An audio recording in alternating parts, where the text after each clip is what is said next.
KG వ్యవహారంలో కేంద్ర విద్యాశాఖ మంత్రి ధర్మేంద్ర ప్రధాన్ వెంటనే రాజీనామా చేయాలని సిపిఐఎంఎల్ న్యూడెమోక్రసీ జిల్లా కార్యవర్గ సభ్యుడు వెంకట నారాయణ డిమాండ్ చేశారు. ఇక ఆదిలాబాద్ పట్టణంలోని ఢిల్లీ పోలీసుల తీరు పట్ల నిరసన చేపట్టారు. ఢిల్లీలో శాంతియుతంగా ఆందోళన చేస్తున్న నిరుద్యోగులు, విద్యార్థుల యువతపై పోలీసులు లాఠీ చార్జ్, టియర్ గ్యాస్ ప్రయోగించడాన్ని ఆయన తీవ్రంగా ఖండించారు. పేపర్ లీక్లపై విచారణ జరపాలి. నీటు పరీక్ష పేపర్ల లీకుపై రాజీనామా చేయాలి కేంద్ర విద్యాశాఖ మంత్రి.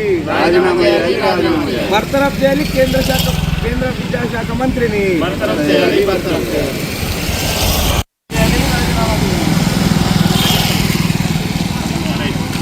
రాజీనామా చేయాలి కేంద్ర విద్యాశాఖ మంత్రి.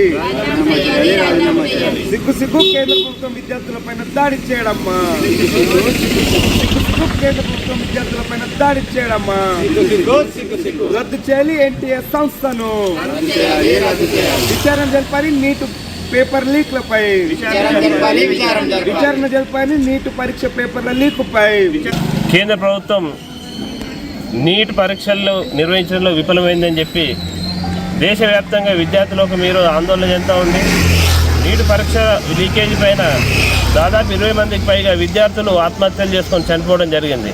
దానికి నిరసనగా సోనం వాంగ్చుక్ అనే ఒక సైంటిస్టు ఢిల్లీలో నిరాహార దీక్షలు చేస్తుంటే ఆయనని బలవంతంగా దీక్ష విరమింపజేస్తామని చెప్పేసి బలవంతంగా ఆర్ఎస్ గుండాలు వాళ్ళని దాడి చేసి ఎత్తుకుపోవడం జరిగింది. దాన్ని మేము తీవ్రంగా ఖండిస్తూ ఉన్నాం. అదేవిధంగా కేంద్ర విద్యాశాఖ మంత్రి ధర్మేంద్ర ప్రధాన్ రాజీనామా చేయాలని చెప్పేసి, ఎన్టీఏని రద్దు చేయాలని చెప్పేసి ఢిల్లీ జంతర్ మంతర్లో ధర్నా నిర్వహిస్తున్న విద్యార్థులపైన కూడా పాశవికంగా దాడి చేయడం జరిగింది. విద్యార్థులు చేస్తున్నటువంటి వాళ్ళ నిరసనలపైన ప్రభుత్వం స్పందించకపోవడం అనేది శోచనీయం. మనం ఈరోజు ఈ దేశంలో ప్రజాస్వామ్యం ఉన్నదనే ప్రశ్నించే పరిస్థితి వస్తూ ఉన్నది. ప్రజాస్వామ్యయుతంగా వ్యవహరించాల్సినటువంటి కేంద్ర ప్రభుత్వం ఈరోజు పూర్తి నియంతృత్వంతో నిరంకుశంగా వ్యవహరిస్తూ ఉన్నది.